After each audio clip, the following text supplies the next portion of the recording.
नमस्कार सभी साथियों को प्रणाम। एक बार पुनः सभी का स्वागत अभिनंदन दोस्तों।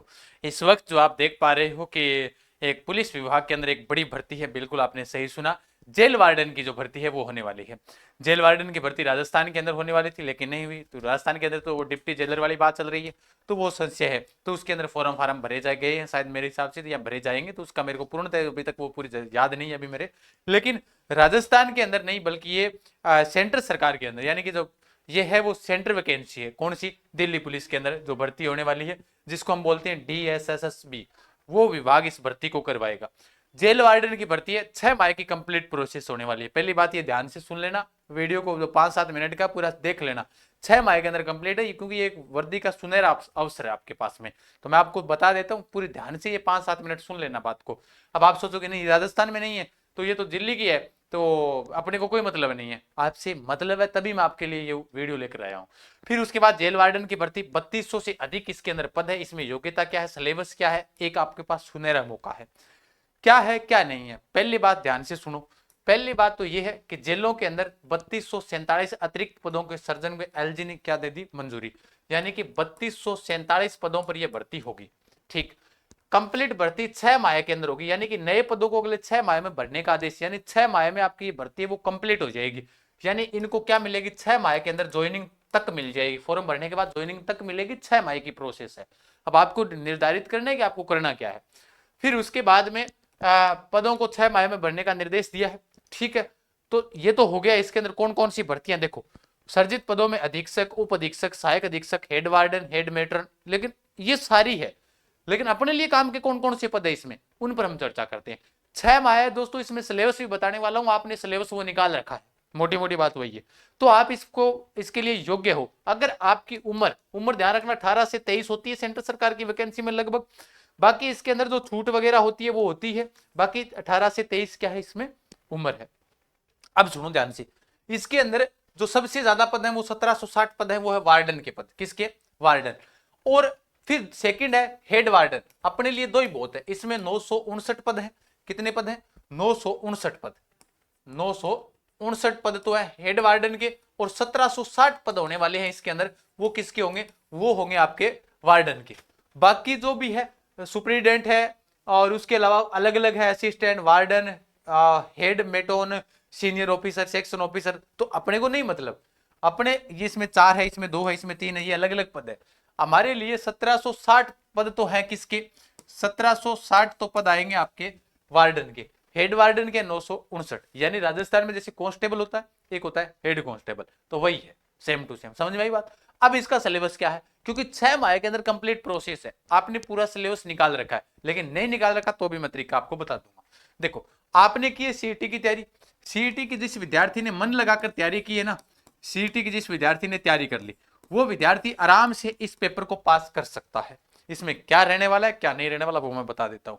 इसका जो नया बेंच है वो अपनी दिल्ली पुलिस के साथ में ऐड कर दिया जाएगा, क्योंकि दिल्ली पुलिस के अंदर एक फोल्डर अन्य बना दिया जाएगा, जिसके अंदर इंग्लिश ऐड कर दी जाएगी, क्योंकि बाकी तो चल ही रहा है, और हिंदी ऐड कर दी जाएगी। तो इंग्लिश और हिंदी इस दिल्ली पुलिस वाले बेंच के अंदर ऐड कर दी जाएगी, जिसको आप इस भर्ती की तैयारी कर सकते हो।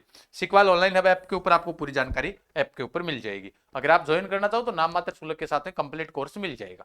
सुनो ध्यान से, इसका जो सिलेबस है वो क्या होगा। जीके के 40 क्वेश्चन आएंगे, 40 अंक, यानी हिंदी के भी 40 आएंगे, इंग्लिश के भी 40 आएंगे, मैथ के भी 40 आएंगे, रीजनिंग के भी 40 आएंगे। यानी सभी के अंक समान होंगे, 200 पर्सन आएंगे, 200 अंक होंगे। 1/3 या फिर 1/4 ये इसके अंदर नेगेटिव मार्किंग है। नेगेटिव मार्किंग है। अब या तो 3 हो जाएगी या 4 हो जाएगी, नेगेटिव मार्किंग है तय, लेकिन अपने को नेगेटिव करना ही क्यों है। मैथ आपने नहीं निकाला सीटी में, ये टॉपिक नहीं निकाले, एवरेज, एलसीएम, परसेंटेज, नंबर, जो नंबर सिस्टम है, स्पीड है, टाइम वर्क है, सांझा है, निकाले। सीटी की तैयारी की है तो मैथ निकाला है, तो मैथ ये आ गया यहां से कंप्लीट का कंप्लीट उठा लिया। सीटी में आया मतलब हो गया तैयार। बाकी एक बार के लिए रिवाइज कर लेना। रीजनिंग के ये टॉपिक नहीं निकाले, classification, coding, decoding, direction test, number series, ranking, puzzle, letter series नहीं निकाले, निकाले हैं। सीटी में निकाले हैं तो मतलब दोनों सब्जेक्ट तैयार, यानी कि रीजनिंग और मैथ दोनों तैयार हो गए। ठीक है। नेक्स्ट, क्या आपने सीटी में भारत का इतिहास नहीं पढ़ा है? पढ़ा है गुरुजी। सीटी स्नातक स्तर में 10+2 में नहीं है, ध्यान रखना। क्या भारत का संविधान आपने नहीं पढ़ा सीटी के अंदर? पढ़ा है। खेल से जुड़े प्रश्न पढ़ोगे, साइंस आपने पढ़ी है थोड़ी बहुत, नॉर्मल साइंस है ना, वही साइंस है यहाँ पर। एवरीडे साइंस मतलब जो दैनिक जो साइंस है, दैनिक विज्ञान जिसको हम बोलते हैं, वही आने वाली है दैनिक विज्ञान अपने सीटी में। कला संस्कृति भारत की राज्य व्यवस्था, भारत की अर्थव्यवस्था, भूगोल, ये भारत के पढ़े हैं ना अपने, सीटी में है, ठीक है। करंट अफेयर्स पढ़ना पड़ेगा अपने को, पढ़ना पड़ेगा। रिसर्च, सूचना प्रौद्योगिकी, वो आपने देखा ही है, वो टॉपिक लगी रहा है, वो भी पढ़ा है, ठीक है। बाकी नेशनल ये कोई जो भी संगठन है, अलग अलग जो राष्ट्रीय और अंतर्राष्ट्रीय संगठन है ना, नेशनल एंड इंटरनेशनल ऑर्गेनाइजेशन, जो संगठन बने हुए अलग अलग, वो संगठन है, उनसे संबंधित प्रश्न पूछे जाएंगे। इंग्लिश आपने सीटी में निकाली है, बिल्कुल सर, सीटी के अंदर हमने इंग्लिश निकाली है, तो इसका मतलब सीटी की अगर आप तैयारी की है तो इंग्लिश आपने वहां पर भी निकाली है, ये सारा सिलेबस कॉमन हुआ।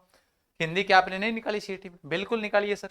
भाषा ज्ञान, तत्सम, तद्भव, शब्द ज्ञान, वाक्य शुद्धि, वाक्य रचना, व्यवहारिक शब्द रचना, संज्ञा, सर्वनाम, मुहावरे, ये सब निकाले है ना।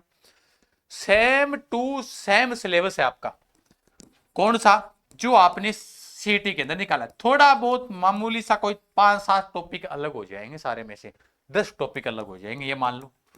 तो 10 टॉपिक अगर अलग हो जाते हैं, अगर ये 10 टॉपिक और निकालने से अगर हमें सेंटर की वैकेंसी के अंदर हमें जॉब करने का मौका मिलता है सेंटर सरकार के अंदर, यानी कि वहां की सैलरी भी ज्यादा है और मौज भी सबसे ज्यादा है।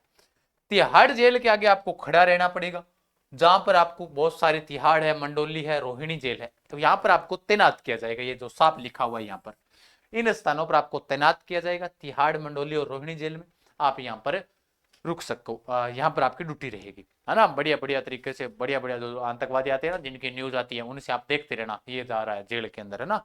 वहां पर आपको नियुक्त किया जाएगा। मात्र 6 माह का टाइम है, यानी 6 माह के अंदर तो आपको ज्वाइनिंग तक मिल जाएगी। अब आपको फैसला लेना है कि आपको करना क्या है, पढ़ना है या फिर कुछ और करना है, वो आपका फैसला। मैंने आपको बता दिया। अधिक जानकारी के लिए आप हमारे सिखवाल ऑनलाइन हब ऐप से जुड़ सकते हैं, टेलीग्राम से जुड़ सकते हैं, यूट्यूब के माध्यम से जुड़े रहिएगा, ताकि मैं आपको पूर्णतः रणनीति के साथ में आपको बताता रहूंगा। मैंने आपको बाकी बता ही दिया है कौन कौन से पद हैं। इसके अंदर दिल्ली पुलिस वाला बैच ज्वाइन कर लेना, पूरा सिलेबस निकाल लेना।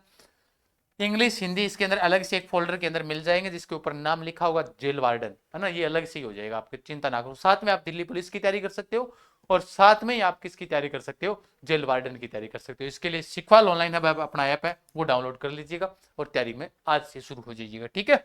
बाकी मैंने आपको बता दिया है। अधिक जानकारी के लिए आप हमारे परिवार से बने रहें, जुड़े रहें। तब तक के लिए सभी साथियों का धन्यवाद। सेशन को लाइक और शेयर जरूर कर दे, चैनल पर नए हो सब्सक्राइब कर ले। खमागणी, साराम, राम राम।